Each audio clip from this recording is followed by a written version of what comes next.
Good morning, Epiphany. It's nice to see you on this Thursday. Yesterday we talked about decoupling ourselves from the passions of the world, and we talked about having a sense of equanimity, and that allows us to go deeper into relationship with God. You see, it's really easy to be tossed and twisted around by all of the patterns of the world in which we live, isn't it? And you know, it's like having your mood set by the weather. One day it's good, one day it's bad. But there's something deeper, right, than whether it's raining out or whether it's sunny. It's true in all aspects of our lives. God seeks to help us understand the deep truth of God's love as we grow up and move beyond the passions, the goods and bads of our life to a deeper truth. And that's what the spiritual life's all about. I mean, that's the whole point of the church. It's the whole point of Epiphany Parish, right? We exist simply to be a place where we practice. Practice is important. Let me say something for a moment about that. Right now, you and I are engaging fiber optically, and I miss seeing you personally, and I miss being with you in the church. And I hear a lot about sort of your experience, or some of your experiences, celebrating church online, how it's not the same, and I couldn't agree with you more. But what I would say about how I invite people to be church when they're not in church is with great and specific intentionality. Right? What I'd like you to do is the night before, Saturday night, set out your bread and your wine.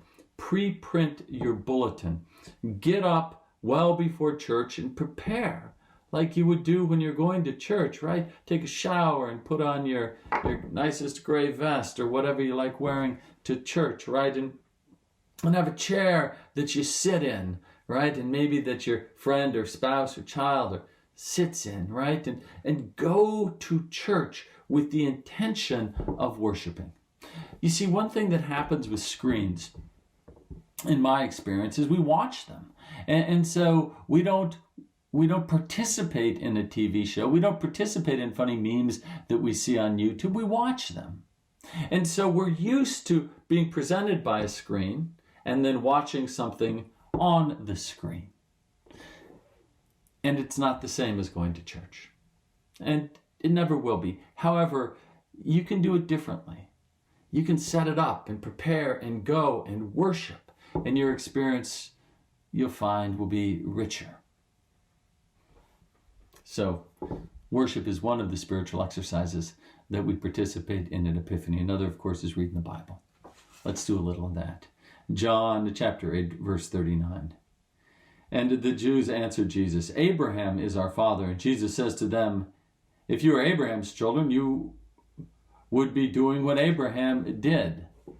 But now you're trying to kill me, a man who told you the truth that I heard from God. This is not what Abraham did. You are indeed doing what your father does. So what did Abraham do? Well, Abraham listened to God. He did what God said, but he also heard God in the voices of other people. Remember Melchizedek? Maybe you don't. Sort of a shadowy figure who was the king of Salem, which is a place where Jerusalem currently is, the king of peace, the king of shalom. And after Abraham had succeeded in driving out the Babylonian kings from that part of the world and protecting the kings locally, a figure shows up named Melchizedek. And he offers bread and wine to Abraham, and Abraham gives him 1/10 of all the booty that he collected from the Babylonian kings that he chased out. And what Abraham did was he celebrated that relationship with the mysterious priest from God, Melchizedek. And that's what I think Jesus is referring to here.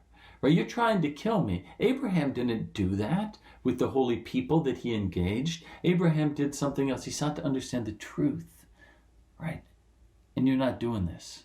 You're not doing what Abraham did. And they said to him, the verse 41, they said to Jesus, we are not illegitimate children.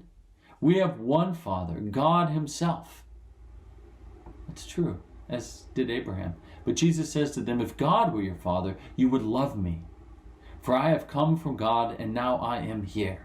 I did not come on my own, but he sent me. If you are the children of God, you will love me, Jesus. You know who else you'll love? Whoever you meet today. Right? That's what he's saying, because you've been sent to that. Jesus says, I've been sent so you could love me. You know that person you meet today? That person was sent so you could love them. Who was sent into your life today? I want you to look around. Who was sent there? Love them. Put your arm around them. Tell them how much you love them. But remember, love them as they were made by God. Love them in that thing that is extraordinary about them, and call it out for them. And pray for them. I say that all the time. It's what I say because it's what I believe makes this world a better place. Your prayers, they matter. You were sent to love the world, to love Jesus for sure, and to love those you are meant to meet on this very day. I miss you. I love you. But peace upon your souls.